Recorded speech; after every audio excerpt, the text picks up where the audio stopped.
مجھے سیاست اور سیاسی چالاکیوں سے سخت نفرت رہی ہے۔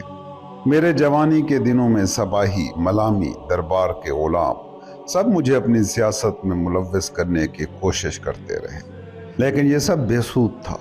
چونکہ میں ان کی سیاست کا حصہ نہیں بنا، اس لیے سپاہیوں نے مجھے قتل کرنے کی دھمکیاں دی، مگر میں ہنستا اور گزر جاتا۔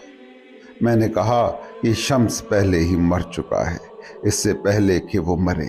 منگولوں کی سیاست اور ان کی اجارہ داری سے بھی مجھے نفرت تھی۔ سیاست شیطان کا پانی ہے۔ اگر تم اپنے ہاتھوں کو صاف کرنے کے لیے پانی میں ڈالو تو تمہاری ساری روح اور جسم شیطان کے حوالے ہو جائیں گے۔ میں نے کبھی بھی لکھنے یا لکھوانے کو پسند نہیں کیا۔ میں ہمیشہ بغیر سوچے سمجھے بات کرتا تھا، جو ذہن میں آتا اسی وقت کہہ دیتا۔ کبھی کبھار اچانک آواز بلند کرتا اور سننے والے چونک جاتے۔ ایک دن مولانا نے میری بات کرنے کے انداز اور لوگوں کے ساتھ میرے رویے پر حیرت کا اظہار کیا اور مجھ سے پوچھا، اے پرندے، تم عاشقوں کے ساتھ بڑے نرم اور مہذب ہو، لیکن دوسروں کے ساتھ کیوں اتنے تیز اور سخت ہو؟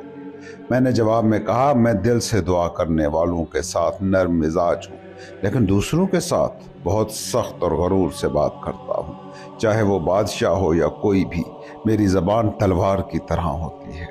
میرے ساتھ بات کرنے والا شخص یہ جانتا ہے کہ کسی دوسرے کی بات اس کے لیے بے معنی ہو جاتی ہے۔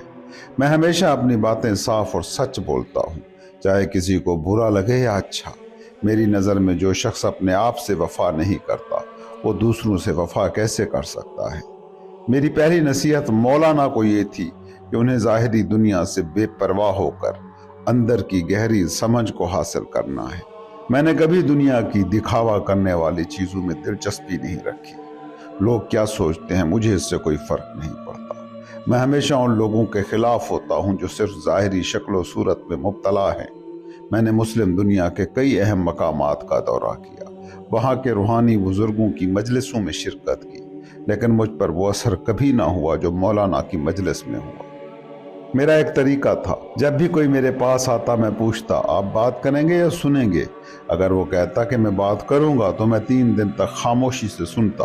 اگر وہ کہتا کہ میں سنوں گا تو میں کہتا پھر ہم ایک ساتھ چلیں گے، اور میں بات شروع کرتا اور وہ درمیان میں بات نہ کرتا۔ اللہ کی طرف سے مجھے عطا کیے گئے الہام سے میں اپنے مخاطب کے رد عمل کو پہلے سے محسوس کر سکتا ہوں اور اس کے شخصیت و کردار کو حل کر سکتا ہوں۔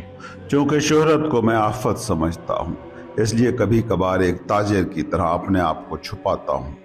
ہاتھ پاؤں چومنے سے میں نفرت کرتا ہوں۔ بولنے میں اور اللہ کے قریب ہونے میں موسیٰ علیہ السلام کے طریقے پر ہوں، لیکن گوشہ نشینی اور الگ ہو جانے میں عیسیٰ علیہ السلام کے طریقے پر۔ میں ہمیشہ مشاہدہ کرتا ہوں اور اپنا وقت خلوت میں گزارنا پسند کرتا ہوں۔ گمراہ لوگ مجھ سے کرامتوں کی توقع کرتے تھے اور میں یہ محسوس کرتا تھا، لیکن میں اپنے آپ کو آگے بڑھانے کے لیے شہرت کی غرض سے کرامتوں کا انکار کرنے والا ہوں۔ محبت کے لیے کرامت کی کوئی بات نہیں، لیکن عوام کو خوش کرنے کے لیے کرامت دکھا کر لوگوں کو بہلانا اور وقت ضائع کرنا کھیل تماشا ہے۔ کبھی کبھار تمہارا نفس میری روح کو ہلا دیتا ہے۔ کبھی میں ایک ایسا آئینہ بن جاتا ہوں جو تمہاری کمیوں، خامیوں اور بدصورتیوں کو تمہارے سامنے لاتا ہوں۔ کچھ نقل کرنے والے مجھے ایک سادہ باطنی درویش سمجھتے ہیں اور یہ مجھے کم تر سمجھنا ہے۔ جو مجھے حقیر سمجھتے ہیں، میں ان سے پوچھنا چاہوں گا، میرا مولانا سامنے ہے اور تمہارا کام کہاں ہے؟ ایک کاغذ کا تصور کرو جس کا ایک رخ تمہاری طرف ہے اور دوسرا رخ محبوب کی طرف، یا ہر رخ ایک مختلف شخص کی طرف مڑا ہوا ہے۔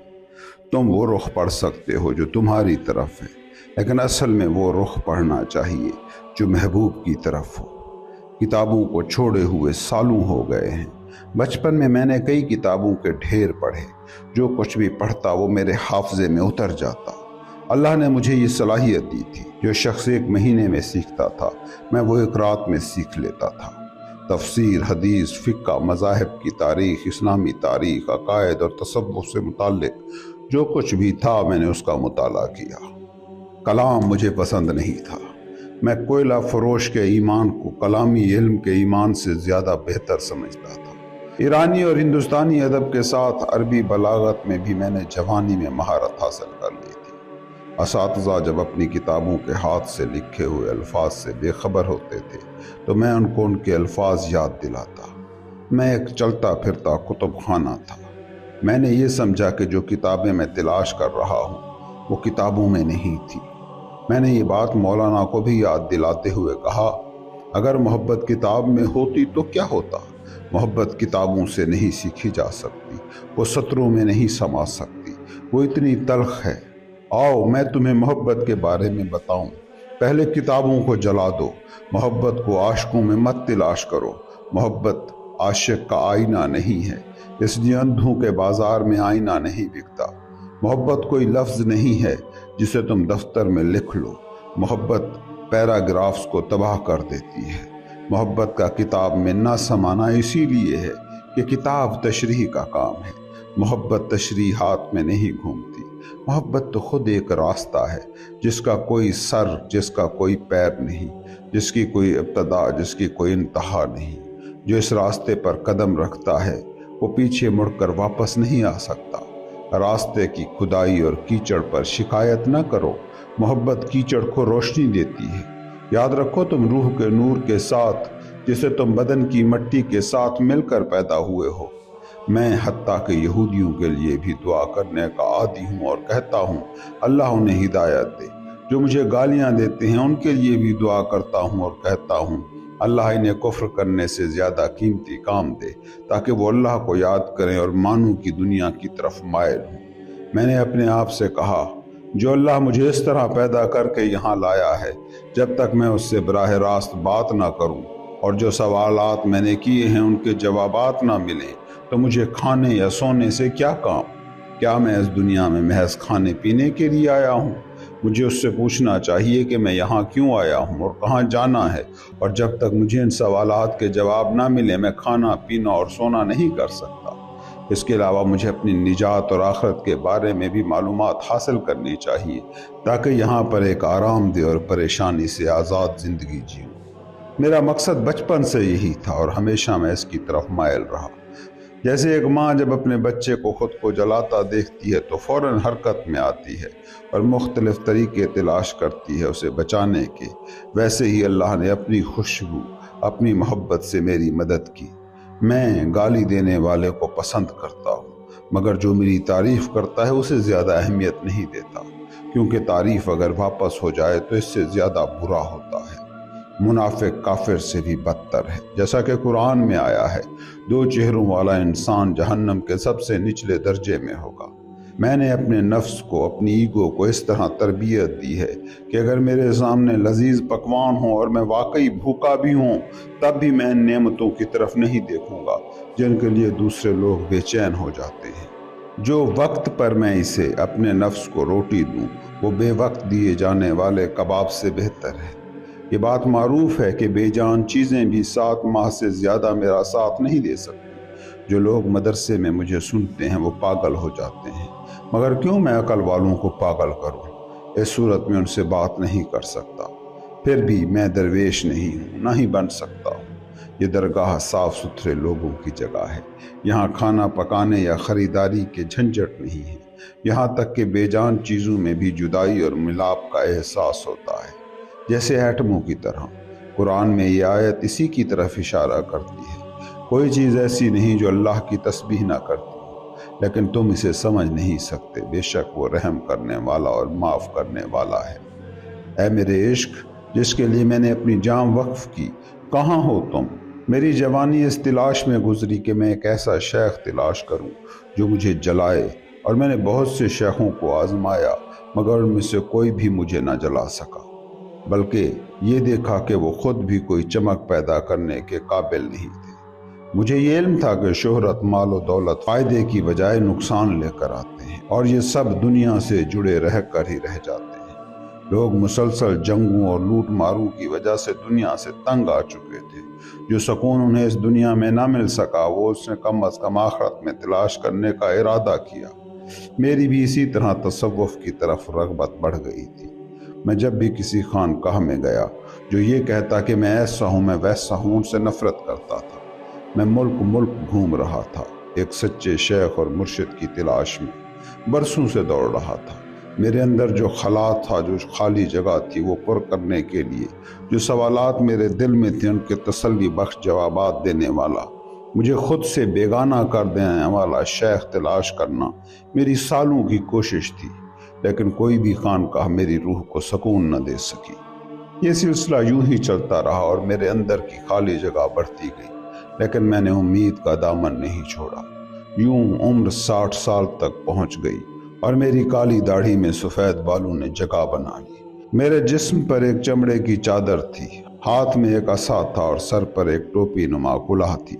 کچھ جگہوں پر محنت مزدوری کرتا، اپنی ضرورتوں کو پورا کرتا اور کسی سے کچھ نہیں مانگتا۔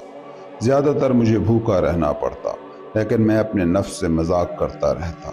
میں نے اپنے نفس سے، اپنی ایگو کے ساتھ کیا کچھ نہ کیا۔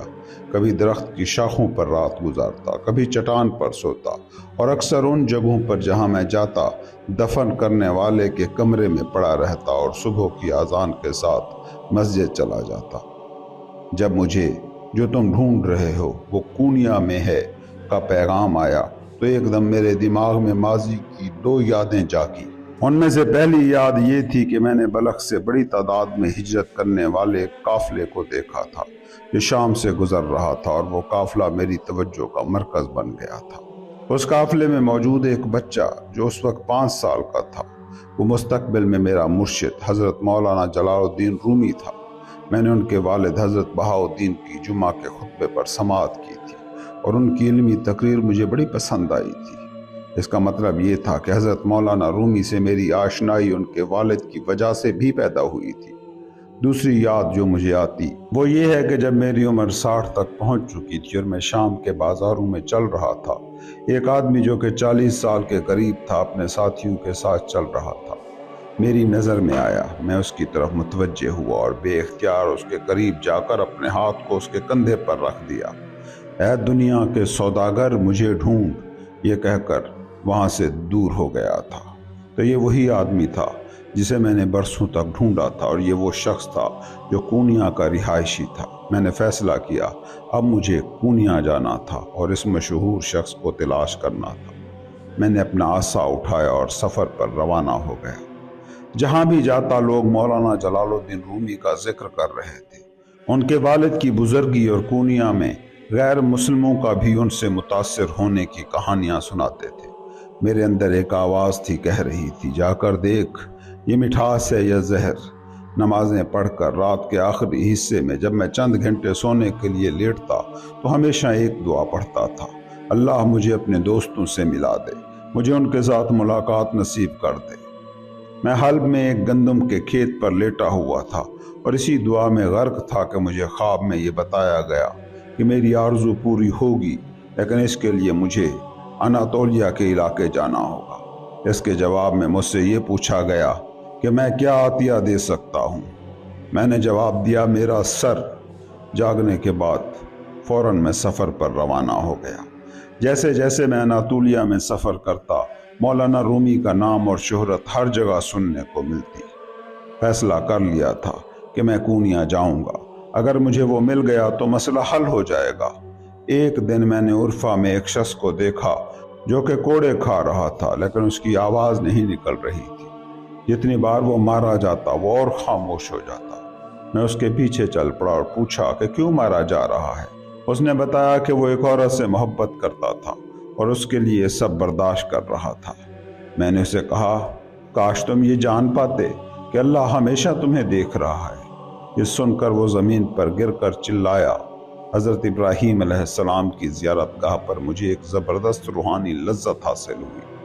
وہ رب جو نمرود کی آگوں میں ابراہیم کو جلاتا نہیں تھا، میرے اندر بھی ایسی ہی آگیں بھر گئی ہیں، ایسے ہی شعلے میرے چاروں طرف ہیں۔ میری دعا ہے کہ مجھے وہ دوست مل جائے جو میری آگ کو ٹھنڈا کرے، میرے دل کی ہوا بنے اور میں جلدی سے کونیا پہنچوں۔ پھر میں ایک ہفتے بعد دیار بکر پہنچا۔ صبح کی نماز سے لے کر دوپہر تک مجھے راستہ کھو گیا۔ 3 دن کی مسافت کے بعد میں ایک پہاڑ کی بلند چوٹی پر پہنچا۔ یہاں سے نیچے ایک ڈھلوان، ایک ندی اور ایک گاؤں کی گلیوں کا منظر دیکھ رہا تھا۔ گاؤں بہت دور تھا۔ گاؤں کے اوپر کی پہاڑیاں بچوں کے قد کی طرح دکھائی دیتی تھی۔ خلاصہ یہ کہ میں نے اپنی جان کو موت کے حوالے کر دیا